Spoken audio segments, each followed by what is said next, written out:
ভারতের হামলার জবাব দেওয়ার অনুমোদন পেল পাকিস্তান সেনাবাহিনী। সীমান্তে টানটান উত্তেজনা, শান্ত থাকার আহ্বান বিশ্ব নেতাদের। পরিস্থিতি নিবিড় পর্যবেক্ষণ করছে ঢাকা। সর্বাত্মক যুদ্ধ জড়াবে না দুদেশ। ধারণা বিশ্লেষকদের, বাংলাদেশকে সতর্ক থাকার পরামর্শ। যেহেতু এখনো থামেনি এবং কাউন্টার সার্জিক্যাল স্ট্রাইক হওয়ারও একটা সম্ভাবনা আছে কয়েকদিনের মধ্যেই, তাতে আমাদের একটা সাবধানতা থাকতেই হবে। চিকিৎসকদের পরামর্শে বাসাতেই কাটল খালেদা জিয়ার প্রথম দিন। সাক্ষাতের আশায় আসছেন কেউ কেউ, এখনও দেয়া হচ্ছে না সুযোগ। এবং বিমানবন্দর দুর্নীতি মামলায় কাল শেখ হাসিনাকে দুদকে তলব। সার আত্মসাতের অভিযোগে সাবেক এমপি পটন সহ 5 জনের নামে মামলা। সংবাদ রাতে দেখছিলেন সংবাদ শিরোনাম, সঙ্গে আছে আমি রাবিয়া ইসলাম স্নেহা। শুরুতেই ভারত পাকিস্তান প্রসঙ্গ। পাল্টাপাল্টি হামলায় উভয় দেশে প্রাণ গেছে অন্তত 41 জনের। এমন পরিস্থিতিতে ভারতের পররাষ্ট্র সচিব বিক্রম মিশ্রির দাবি, ভারতের হামলা ঠেকাতে পুরোপুরি ব্যর্থ পাকিস্তান। নিজ দেশের আত্মরক্ষার অধিকারের প্রশ্নে সব ধরনের জবাবের কথা জাতিসংঘকে সাফ জানিয়েছে ইসলামাবাদ। এদিকে পাকিস্তানে ভারতীয় সামরিক হামলায় সমর্থন জানালো ভারতের বিরোধী দল কংগ্রেস। আরবিদ আফসারের রিপোর্ট। ভারতের মুহুর্মুহুর ক্ষেপণাস্ত্র হামলায় কেঁপে ওঠে রাতের পাকিস্তান। ভারতীয় আগ্রাসী বাহিনীর হামলায় রক্ষা পায়নি মসজিদ, শিক্ষা প্রতিষ্ঠান সহ বিভিন্ন বেসামরিক স্থাপনাও। এতে প্রাণ হারান অনেক পাকিস্তানি, যার মধ্যে রয়েছে মহিলা ও শিশুও। ভোরের আলো আসতেই ফুটে ওঠে হামলার ক্ষতচিহ্ন। ক্ষেপণাস্ত্র হামলায় ধসে পড়ে আজাদ কাশ্মীরের মুজাফফরাবাদের একটি মসজিদ। চারিদিকে ছড়িয়ে ছিটিয়ে পড়ে থাকতে দেখা যায় বড় বড় ইটের টুকরো। আবার হামলার ভয়ে আতঙ্কে দিন কাটাচ্ছে স্থানীয়রা। বসে নেই পাকিস্তানও। ভারতের জম্মু কাশ্মীরে পাল্টা হামলা চালায় পাক বাহিনী। এতে বেশ কয়েকজন ভারতীয় নিহত হয়। সেই সঙ্গে ভারতীয় সেনা ব্রিগেড সদর দপ্তর উড়িয়ে দেওয়ার দাবি করেছে পাকিস্তান। এদিকে পাকিস্তানের আকাশসীমায় হামলা চালানোর সময় 5 ভারতীয় শক্তিশালী যুদ্ধবিমান ও একটি ড্রোন ভূপাতিত করে পাক সেনারা। এ হামলাকে কাপুরুষোচিত আখ্যা দিয়ে বেসামরিক মানুষের প্রাণহানির উচিত জবাব দেওয়ার হুঙ্কার দিয়েছে ইসলামাবাদ। নিজ দেশের আত্মরক্ষার অধিকার আছে বলে জাতিসংঘকে সাফ জানিয়ে দিয়েছে পাকিস্তান। এই ইস্যু নিয়ে বুধবার সংবাদ সম্মেলনে এসে ভারতের পররাষ্ট্র সচিব বিক্রম মিশ্রি বলেন, ভারতীয় হামলা ঠেকাতে ব্যর্থ হয়েছে পাকিস্তান। इस हमले का मुख्य उद्देश्य इसलिए संभवतः ये था कि इस संघ राज्य क्षेत्र में বিশ্বাসযোগ্য গোয়েন্দা তথ্য ও বিশ্বজুড়ে ক্রমবর্ধমান উদ্বেগ সত্ত্বেও পাকিস্তান তাদের ভূখণ্ড থেকে পরিচালিত সন্ত্রাসী নেটওয়ার্কগুলোর বিরুদ্ধে কোনো পদক্ষেপ নেয়নি। পাকিস্তান বিশ্বের কাছে সন্ত্রাসীদের নিরাপদ আশ্রয়স্থল হিসেবে একটি পরিচিতি তৈরি করেছে। জম্মু ও কাশ্মীর ও শেষ রাষ্ট্র दोनों में পাকিস্তানে অপারেশন সিঁদুর অভিযানটি স্থানীয় সময় রাত 1টা 5 থেকে 1টা 30 পর্যন্ত মোট 25 মিনিট দীর্ঘ হয় বলে সংবাদ সম্মেলনে জানান ভারতীয় সেনাবাহিনীর কর্নেল সোফিয়া কুরেশি। मैं आपको बताना चाहूंगी, सबसे पहले सवाई नाला कैंप मुजफ्फराबाद অপারেশন সিঁদুরের আন্ডারে পাকিস্তানের 9টি সন্ত্রাসীদের আস্তানা সফলভাবে ধ্বংস করা হয়েছে। ইসলামাবাদ নিজ উদ্যোগে কোনো পদক্ষেপ নিতে পারেনি দেখে লস্করি তায়েবা ও জাইশ-এ মোহাম্মদের মতো জঙ্গিদের প্রশিক্ষণ ক্যাম্পগুলো নির্মূল করা হয়েছে। 2025 পহেলগাম। এদিকে পাকিস্তানে ভারতের সামরিক হামলায় সমর্থন জানিয়েছে দেশটির প্রধান বিরোধী দল ইন্ডিয়ান ন্যাশনাল কংগ্রেস সহ আরো অনেকেই। লোকসভার বিরোধী দলীয় নেতা রাহুল গান্ধী সামাজিক যোগাযোগ মাধ্যম এক্সে বলেন, সশস্ত্র বাহিনীকে নিয়ে ভারতীয়রা গর্বিত। আরবেদ আফসার, নিউজ ডেস্ক, দেশ টিভি। যে কোনো সময় পছন্দ মতো স্থানে আঘাত করে ভারতকে উচিত জবাব দেবে পাকিস্তান। সংসদ অধিবেশন শুরুর আগে এমনটাই মন্তব্য করেছেন পাকিস্তানের প্রধানমন্ত্রী শাহবাজ। অধিবেশনে রাজনৈতিক ও জাতীয় ঐক্যের ডাক দেন তিনি। এছাড়া ভারত পূর্ণ মাত্রার আগ্রাসন চালালে এর জবাব পারমাণবিক অস্ত্র দিয়ে দেওয়া হবে বলে হুঁশিয়ারি দিয়েছেন প্রতিরক্ষা মন্ত্রী খাজা আসিফ। নীরব দাসের রিপোর্ট। রাতের অন্ধকারে চালানো ভারতের হামলার উচিত জবাব দিয়েছে পাকিস্তানি সেনারা। দুদেশের চলমান উত্তেজনার মধ্যে ডাকা পাকিস্তানের জরুরি মন্ত্রিসভার বৈঠকে এমন মন্তব্য করেন প্রধানমন্ত্রী শেহবাজ শরীফ। 22 তারিখ পেহেলগাম হামলার অভিযোগ টেনে পাকিস্তানে চালানো ভারতের হামলাকে হাস্যকর বলে আখ্যা দিয়েছেন তিনি। ভারতের পাঠানো ৮০টি যুদ্ধ বিমানের মধ্যে যে ৫টি বিমান হামলা চালিয়েছে শুধু সেগুলোই ভূপাতিত করেছে পাকিস্তানি সেনারা। এর জন্য বিমান বাহিনীর প্রধান জাহির বাবরকে ধন্যবাদ জানিয়েছেন শাহবাজ। এর মধ্য দিয়ে পারমাণবিক ও প্রচলিত উভয় যুদ্ধেই পাকিস্তান সক্ষম বলে দাবি করেন তিনি। এই ক্রান্তি লগ্নে পাকিস্তানের সব রাজনৈতিক দলকে ঐক্যবদ্ধ হওয়ার ডাক দিয়েছেন প্রধানমন্ত্রী। এর আগে জাতীয় নিরাপত্তা পরিষদের বৈঠকে শাহবাজ জানান, যে কোনো সময় পছন্দমতো স্থানে আঘাত করে ভারতকে উচিত জবাব দেবে পাকিস্তান। জরুরি অধিবেশনে ক্ষোভ প্রকাশ করেন পিপিপি নেতা বিলওয়াল ভুট্টো। বলেন, সত্য, ন্যায়, ইতিহাস পাকিস্তানের পাশে রয়েছে, ভারতের উচিত জবাব পাবে। সাহস থাকলে যুদ্ধের ঘোষণা দিয়ে আমাদের সেনাদের মুখোমুখি দাঁড়াতো ভারত, কিন্তু তারা কাপুরুষের মতো রাতের আধারে শিশুর বুকে গুলি চালিয়েছে। ভারত পাকিস্তানের চেয়ে আয়তনে বড় হলেও তাদের মাথায় রাখা উচিত, শত্রু যত বড় তাদের মাটিতে মিশিয়ে দেয়া তত সহজ। এদিকে রাজনৈতিক দ্বন্দ্ব ভুলে শাহবাজ শরীফের ডাকে একযোগে কাজ করার প্রতিশ্রুতি দিয়েছেন পিটিআই চেয়ারম্যান গওহর আলী খান। 2019 সালে সাবেক প্রধানমন্ত্রীর দেয়া বক্তব্য উল্লেখ করে গওহর বলেন, হামলার মুখে মূর্ছা না গিয়ে পাল্টা জবাব দেবে পাকিস্তান। এ সময় পুরো দেশ আজ ঐক্যবদ্ধ হয়েছে বলেও মন্তব্য করেন তিনি। যে কোনো সময় পারমাণবিক যুদ্ধ বাধতে পারে বলে সাবধান করেছেন পাকিস্তানের প্রতিরক্ষা মন্ত্রী খাজা আসিফ। জিও নিউজকে দেয়া সাক্ষাৎকারে তিনি বলেন, ভারত পূর্ণমাত্রার আগ্রাসন চালালে পরমাণু অস্ত্রের ব্যবহার ছাড়া উপায় নেই। এমন পরিস্থিতি সৃষ্টি হলে ভারতীয় এর জন্য দায়ী থাকবে বলে মন্তব্য করেন তিনি। অন্যদিকে আক্রমণাত্মক হয়ে ভারত আঞ্চলিক শক্তি নষ্ট করছে বলে অভিযোগ প্রেসিডেন্ট আসিফ আলী জারদারির। নীরব দাস, নিউজ ডেস্ক, দেশ টিভি। ভারতে ক্ষেপণাস্ত্র হামলায় নিহত হয়েছে শিশু, সাধারণ মানুষ, এমনকি মসজিদের ইমামও। কাপুরুষোচিত এই হামলায় ক্ষোভ প্রকাশ করেন স্থানীয়রা। তাসনিম ফাতিমার রিপোর্ট, জানাচ্ছেন নীরব দাস। জানাজা দিয়ে শুরু হয় পাকিস্তানের আজাদ কাশ্মীরের সকাল। ভারতের ক্ষেপণাস্ত্র হামলায় গুড়িয়ে যায় আজাদ কাশ্মীরের মুজাফফরাবাদের বহু বেসামরিক ভবন, এমনকি ধ্বংস হয়ে যায় মসজিদও। এ সময় নিহত হন মসজিদের ভেতরে থাকা ইমাম ও তার সহযোগী। স্থানীয়রা জানাজায় অংশ নিয়ে শহীদদের আত্মার শান্তি কামনা করেন। এছাড়াও মানুষের মধ্যে দেখা যায় ভারতের প্রতি তীব্র ক্ষোভ। গতরাতে তারা মসজিদে আক্রমণ করেছিল। একজন ইমাম, মসজিদের কর্মচারী ও এলাকার একজন ব্যক্তি সেই সময় মসজিদে উপস্থিত ছিলেন। তারা শহীদ হয়েছেন। আল্লাহ তাদের শহীদ কবুল করুন। ইনশাল্লাহ আমরা এর প্রতিশোধ নেব এবং উপযুক্ত জবাব দেব। একই দৃশ্য দেখা গেছে পাকিস্তানের পাঞ্জাব প্রদেশেও। পাঞ্জাবে মুরিদকে শহরে হামলায় নিহত হন অনেকে। জনসাধারণের সাথে জানাজায় অংশ নেন সামরিক ও বেসামরিক কর্মকর্তারা। পাকিস্তানি পতাকা মুড়িয়ে শহীদদের জানানো হয় শেষ সম্মান। ভারতের হামলার ঘটনায় ক্ষুব্ধ আজাদ কাশ্মীরের বাসিন্দারা। ভারতকে এর বড় মূল্য দিতে হবে এমন সংকল্পে প্রতিজ্ঞাবদ্ধ হয়েছেন তারা। সেই সঙ্গে পাকিস্তান সেনাবাহিনীর সমর্থন করে বলেন, সেনাবাহিনীর মাধ্যমেই এর উপযুক্ত জবাব দেয়া হবে। ভারত অনেকদিন ধরেই বলে আসছে তারা আক্রমণ করবে। গতরাতে যে কাপুরুষোচিত কাজ করেছে আমরা তার নিন্দা জানাই। আমরা পাকিস্তান সেনাবাহিনীর পাশে আছি। পাকিস্তান সেনাবাহিনীর মাধ্যমে তাদের উপযুক্ত জবাব দেয়া হবে।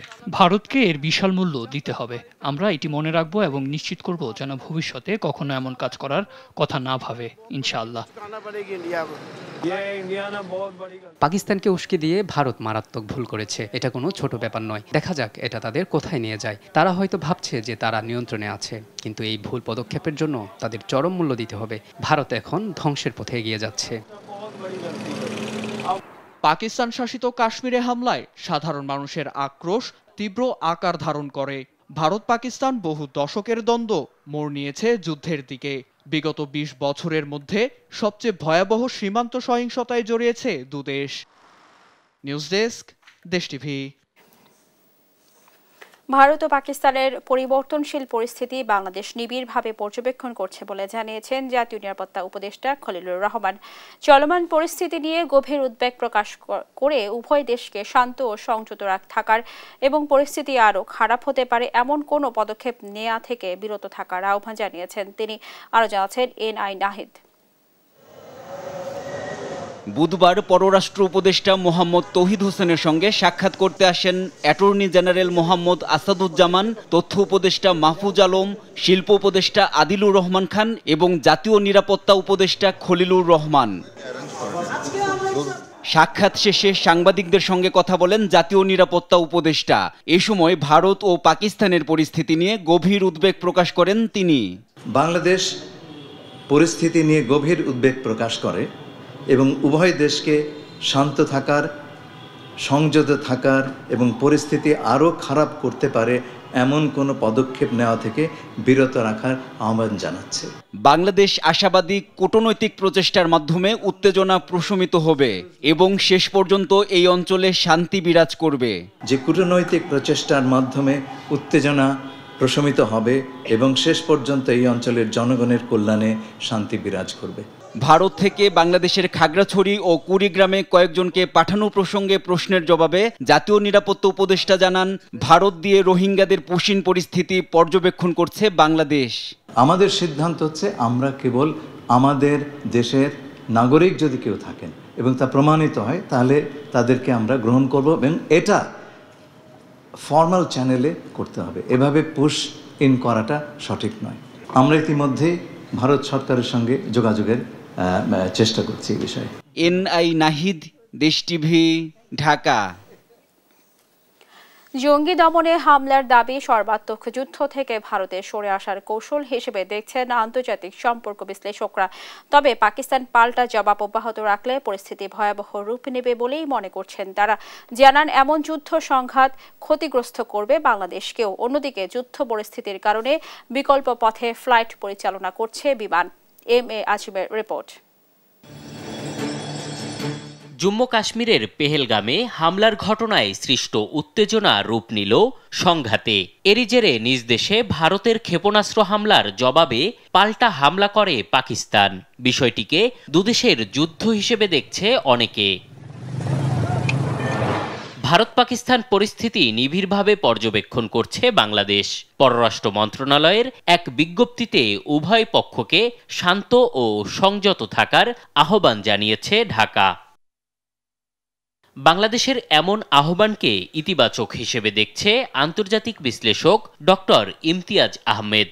আপাতত আমরা এটাই হয়তো বলতে পারি এবং সরকার তো সেটাই বলবে যে দুই দেশকে বলবে তারা যেন একটা শান্তির পথ বেছে নেয়, যুদ্ধে যেন কন্টিনিউ না করে। এর চেয়ে আমার মনে হয় না বেশি কিছু করার আছে আপাতত। তার মতে ভারত জঙ্গি দমনের উদ্দেশ্যে পাকিস্তানে হামলা চালানোর দাবি করছে, যা দেশটির সর্বাত্মক যুদ্ধে না জড়ানোরই ইঙ্গিত দিচ্ছে। ভারত তাই দাবি করছে যে কোনো মিলিটারি টার্গেট তারা করেনি, তারা বরং টেররিস্টদের টার্গেট করেছে। তো এর মধ্যে একটা ভিন্নতা আনতে চাচ্ছে, যার জন্য যুদ্ধ যেভাবে আমরা বলি যে পুরো দুটো দেশ যুদ্ধের মধ্যে চলে গেছে, সেটা আপাতত এখনো না। ভারত পাকিস্তান পরিস্থিতির প্রভাব বাংলাদেশেও পড়তে পারে বলে আশঙ্কা করছেন তিনি, যা যুদ্ধের রূপ নিলে ক্ষয়ক্ষতিও বাড়তে পারে বলে সতর্ক করেন এ বিশ্লেষক। বড় আকারে অর্থনৈতিক ক্ষতিগ্রস্ত হতেই পারে, কারণ আমাদের সাথে বাণিজ্যের একটা সম্পর্ক আছে এই উপমহাদেশের বিভিন্ন দেশের সাথে, এবং যদি সেখানে সাপ্লাই লাইন যদি বিঘ্নিত হয়, স্বাভাবিকভাবে দাম টাম বেড়ে যাবে। এদিকে ভারত পাকিস্তান যুদ্ধ পরিস্থিতির প্রেক্ষিতে ক্ষয়ক্ষতি এড়াতে বিকল্প পথে ফ্লাইট পরিচালনা করছে বিমান বাংলাদেশ এয়ারলাইন্স। এম.এ. আজিম, দেশ টিভি, ঢাকা। এবার অন্যান্য প্রসঙ্গ। 4 মাস পর মঙ্গলবার লন্ডন থেকে দেশে ফেরছেন বিএনপি চেয়ারপারসন বেগম খালেদা জিয়া। চিকিৎসকের পরামর্শে বুধবার নিজ বাসায় বিশ্রাম নেন তিনি। বাসায় ছিল কড়া নিরাপত্তা ব্যবস্থা। এর মধ্যেই কেউ কেউ আসছে নেত্রীকে এক নজর দেখার আশায়, যদিও বিশ্রামে থাকায় সেই সুযোগ আপাতত হচ্ছে না। আরও জানাচ্ছেন নিয়াজ মোর্শেদ। ঘড়িতে তখন সকাল 10:45 গুলশানে বিএনপি চেয়ারপারসন বেগম খালেদা জিয়ার বাসা ফিরোজার সামনেই বুধবারের দৃশ্য এটি। শুনশান নীরবতা, জোরদার নিরাপত্তায় চেয়ারপারসনের স্পেশাল সিকিউরিটি ফোর্স সিএসএফ সহ রয়েছে পুলিশও। তবে এই সময় ছিল না কোনো নেতাকর্মীদের ভিড়ও। আর নেতাকর্মীদের এই অনুপস্থিতি কোনো ফ্যাসিস্ট সরকারের গ্রেপ্তার আতঙ্কে নয়। চিকিৎসকের পরামর্শ মতো নেত্রীকে একটু বিশ্রাম দিতেই তাদের এই সিদ্ধান্ত। তারপরও দমিয়ে রাখতে পারেনি বাগেরহাটের পৌর মহিলা দলের এই দুই নেত্রীকে। খালেদা জিয়াকে অভ্যর্থনা জানাতে ঢাকায় আসেন গেল রোববার। তাই বাড়ি ফেরার আগে একটু প্রিয় নেত্রীকে দেখার আশায় ছুটে আসেন তার বাসার সামনে। ছবি তোলেন আর বর্ণনা করেন বেগম খালেদা জিয়াকে নিয়ে তাদের আবেগের কথা। ম্যাডামের বাড়ির সঙ্গে পাশ দিয়ে যাচ্ছি, তাই একটু তারে যদি একটু এই জায়গাতে তারে নাই বা আমরা দেখতে পারলাম, বাড়ির ভিতর নাই বা ঢুকতে পারলাম, তার বাড়ির সামনে তো একটু নামা উচিত নাকি? যদি দেখা করতে পারতাম সে আনন্দের বাদ আপনারা আমি কিভাবে বুঝাবো, মানে ভাষায় প্রকাশ করার মতো না। এদিন দুপুর 1টা নাগাদ বিএনপি চেয়ারপারসনের বাসা থেকে বেরিয়ে যান তাকে পরিচর্যাকারী নার্স, আর 2:45 নাগাদ দেখতে আসেন তার একান্ত সচিব ABM আব্দুস সাত্তার। খালেদা জিয়া কেমন আছেন এমন প্রশ্ন জানতে চাইলে বিএনপির মিডিয়া সেলের সদস্য শায়রুল কবির জানান, মেডিকেল বোর্ডের সিদ্ধান্ত অনুযায়ী তিনি বিশ্রামে আছেন। নিয়াজ মোর্শেদ, দেশ টিভি, ঢাকা। দেখছেন সংবাদ রাত। 3 বিমানবন্দর উন্নয়ন প্রকল্পে দুর্নীতির মামলায় ক্ষমতাচ্যুত প্রধানমন্ত্রী শেখ হাসিনাকে জিজ্ঞাসাবাদের জন্য বৃহস্পতিবার তলব করেছে দুদক। এদিকে প্রায় 1084 কোটি টাকার সরকারি সার আত্মসাতের অভিযোগে নরসিংদী 2 আসনের সাবেক এমপি কামরুল আশরাফ পটন সহ 5 জনের বিরুদ্ধে মামলা করেছে সংস্থাটি। এছাড়া বিভিন্ন অনিয়মের খোঁজে দেশের 35টি BRTA অফিসে একযোগে অভিযান চালায় দুদক। ফজলা আদিত্যের রিপোর্ট। ক্ষমতাচ্যুত সাবেক প্রধানমন্ত্রী শেখ হাসিনার বিরুদ্ধে গেল জানুয়ারিতে 3টি আন্তর্জাতিক বিমানবন্দরের 4টি উন্নয়ন প্রকল্পে প্রায় 900 কোটি টাকা আত্মসাতের অভিযোগে মামলা করে দুদক। ক্ষমতায় থাকাকালে 15 বছরে বিমানবন্দরে উন্নয়নের নামে হাজার হাজার কোটি টাকা লুটপাটের অভিযোগে শেখ হাসিনাকে 8ই মে জিজ্ঞাসাবাদের জন্য তলব করেছে দুদক। উপস্থিত না হলে সুযোগ হারাবেন আত্মপক্ষ সমর্থনের। দেশের বিভিন্ন বিমানবন্দরের উন্নয়ন কাজের নামে হাজার হাজার কোটি টাকা লুটপাট এবং আত্মসাতের অভিযোগে সাবেক প্রধানমন্ত্রী জনাব শেখ হাসিনা ব্যক্তিগত শুনানির জন্য আগামীকাল তলব করা হয়েছে।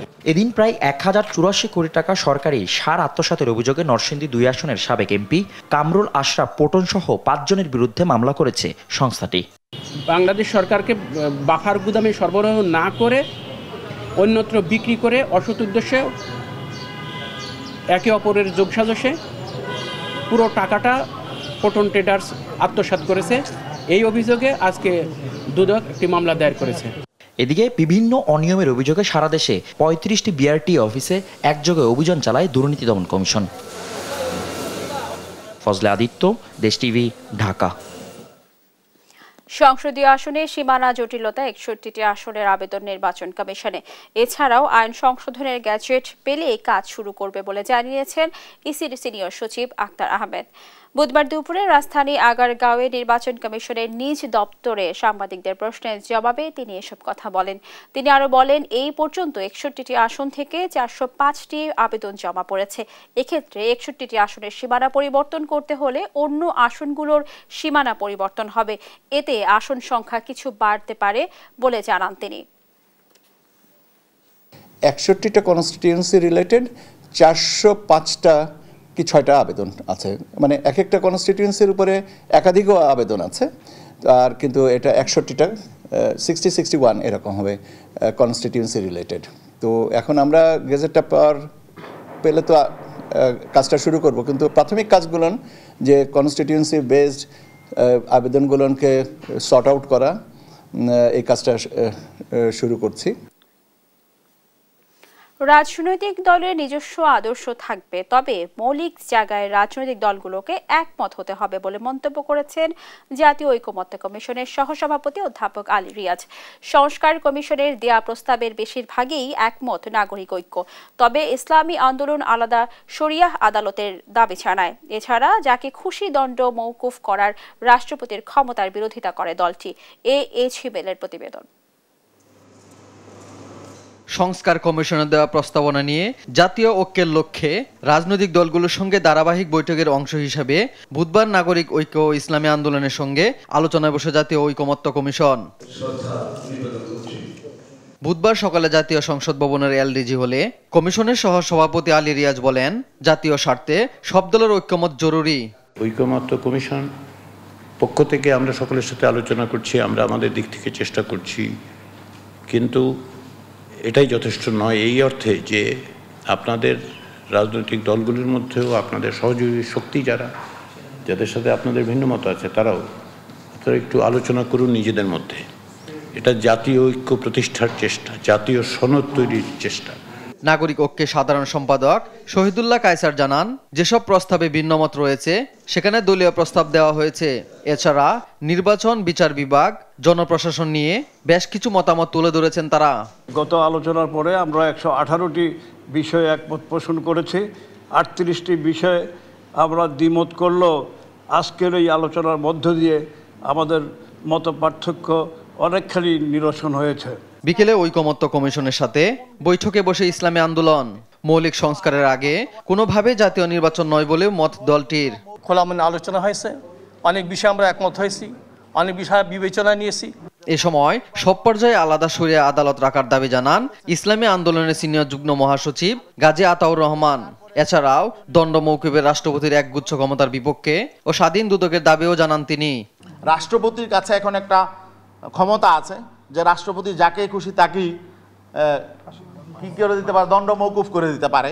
তা আমরা বলছি যে না, এটা যে ভিকটিমের কনসার্ন ছাড়া রাষ্ট্রপতির কাছে এই অধিকার আমরা বলছি এটা ঠিক না। জাতীয় ঐকমত্য প্রতিষ্ঠায় সর্বাত্মক সহযোগিতার কথাও জানান দলটির নেতারা। পুলিশ সংস্কার কমিশন নিয়েও আমাদের কথা আছে। এইচ হিমেল, দেশ টিভি, ঢাকা। দেখছেন সংবাদ রাত। প্রশ্নভাষে জড়িতদের বহিষ্কার ও শাস্তি সহ 8 দফা দাবি বাস্তবায়নে কাল বিকেল 3:30টায় ঢাকা বিশ্ববিদ্যালয়ের কেন্দ্রীয় লাইব্রেরির সামনে থেকে বিক্ষোভ কর্মসূচির ঘোষণা দিয়েছে পিএসসি সংস্কার আন্দোলন। পিএসসি সংস্কারের 7 দিনের আলটিমেটাম শেষে এখনও কমিশন থেকে কোনো আশ্বাস মেলেনি বলে অভিযোগ আন্দোলনকারীদের। আরো জানাচ্ছেন এনআই নাহিদ। 8 দফা দাবি বাস্তবায়ন নিয়ে পিএসসি সংস্কার আন্দোলনের সংবাদ সম্মেলন প্রতিষ্ঠান থেকে যদি আমাদের প্রশ্ন ফাঁস হয়। বুধবার বিকেলে ঢাকা বিশ্ববিদ্যালয়ের কেন্দ্রীয় গ্রন্থাগারের সামনে জরুরি সংবাদ সম্মেলন করে পিএসসি সংস্কার আন্দোলন। আমাদের 7 দিনের আলটিমেটাম শেষে এখনো কমিশন থেকে কোনো সাড়া মেলেনি। সরকারের পক্ষ থেকে সক্রিয় কোনো কার্যক্রম দেখছেন না বলে অভিযোগ করেন আন্দোলনকারীরা। পিএসসিকে নিয়ে আমরা যে 8 দফার যে সংস্কার আন্দোলন করতেছি, ওই বিষয় হচ্ছে আমাদেরকে পিএসসি হচ্ছে এখন পর্যন্ত আমাদের আলটিমেটামে কোনো বিষয় হচ্ছে আমাদেরকে এখনো জানানো হয়নি। কমিশনের তরফ থেকে আমরা আসলে যে ধরনের প্রতিক্রিয়া আশা করেছিলাম সেই ধরনের কোনো প্রতিক্রিয়া আসলে আমাদের এখানে আসেনি। প্রশ্ন ফাঁস ও নিয়োগ বাণিজ্যের সিন্ডিকেট এখনো সক্রিয় আছে উল্লেখ করে বিসিএসকে স্বচ্ছ এবং দলীয় প্রভাব মুক্ত করার দাবিও জানান তারা। আমরা ছাত্র সমাজের পক্ষ থেকে পিএসসির প্রতি এবং সরকারের প্রতি দৃঢ় কণ্ঠে স্পষ্টভাবে আমরা আহ্বান জানাচ্ছি, শিক্ষার্থীদের সাথে যা করা হবে সেটা সুস্পষ্টভাবে করতে হবে, সেখানে কোনো ধরনের ফাঁক ফোকর ছল ছাতুরি চলবে না। সিন্ডিকেট এখনো বিরাজমান রয়েছে, সেই সিন্ডিকেটকে ভাঙার লড়াই হচ্ছে এই পিএসসি সংস্কার আন্দোলনের ভাই বোনদের লড়াই। দাবি বাস্তবায়নে বৃহস্পতিবার বিকেল 3:30টায় ঢাকা বিশ্ববিদ্যালয় কেন্দ্রীয় লাইব্রেরির সামনে থেকে বিক্ষোভ কর্মসূচির ঘোষণা দেন পিএসসি সংস্কার আন্দোলন। কমিশনের তরফ থেকে আমরা আসলে যে ধরনের এনআই নাহিদ, দেশ টিভি, ঢাকা। পাবনায় স্ত্রীকে মারপিট করতে নিষেধ করায় বড় ভাইকে হাতুড়ি দিয়ে পিটিয়ে হত্যার অভিযোগ উঠেছে ছোট ভাইয়ের বিরুদ্ধে। মঙ্গলবার রাতে পাবনা সদর উপজেলার চরতারাপুরে এই ঘটনা ঘটে। স্থানীয়রা জানায়, মঙ্গলবার গভীর রাতে ছোট ভাই আরব আলী তার স্ত্রীর সঙ্গে ঝগড়া করে স্ত্রীকে মারপিট করতে থাকে। এই সময় বড় ভাই আব্দুল ওহাব স্ত্রীকে মারপিট করতে নিষেধ করায় ছোট ভাই ক্ষিপ্ত হয়ে বড় ভাইকে হাতুড়ি দিয়ে পিটিয়ে আহত করে। স্থানীয়রা তাকে উদ্ধার করে পাবনা জেনারেল হাসপাতালে ভর্তি করে। পরবর্তীতে অবস্থার অবনতি হলে বুধবার সকালে রাজশাহী মেডিকেল কলেজ হাসপাতালে নেয়ার পথে তার মৃত্যু হয়। এই ঘটনায় ছোট ভাই ও তার স্ত্রীকে আটক করেছে পুলিশ। ভারত পাকিস্তান যুদ্ধ পরিস্থিতির সুযোগ নিয়ে পলাতক আওয়ামী লীগ নেতাকর্মীরা নৈরাজ্য সৃষ্টি করতে পারে আশঙ্কা করে সীমান্তে নজরদারি বাড়ানোর আহ্বান জানিয়েছে জাতীয় নাগরিক পার্টি এনসিপি। বুধবার এক বিবৃতিতে এনসিপি এই পরিস্থিতিতে দেশের সার্বভৌমত্ব সুরক্ষা করতে ফ্যাসিবাদ বিরোধী সব রাজনৈতিক দলকে ঐক্যবদ্ধ হওয়ার আহ্বানও জানিয়েছে। এনসিপির বিবৃতিতে বলা হয়েছে, ভারত কর্তৃক পাকিস্তানে ক্ষেপণাস্ত্র হামলা দুই দেশের মধ্যকার চলমান উত্তেজনাকর পরিস্থিতিকে আরও ঘনীভূত করেছে এবং এক ধরনের যুদ্ধাবস্থার সৃষ্টি করেছে। অন্তর্বর্তী সরকার ও সংশ্লিষ্ট বাহিনীর প্রতি আহ্বান জানিয়ে দলটি বলেছে, তারা যেন সীমান্ত এলাকায় সার্বক্ষণিক নজরদারি ও প্রাতিষ্ঠানিক সক্ষমতা বাড়িয়ে সর্বোচ্চ পেশাদারিত্বের সঙ্গে দায়িত্ব পালন করে। দেখছেন সংবাদ রাত।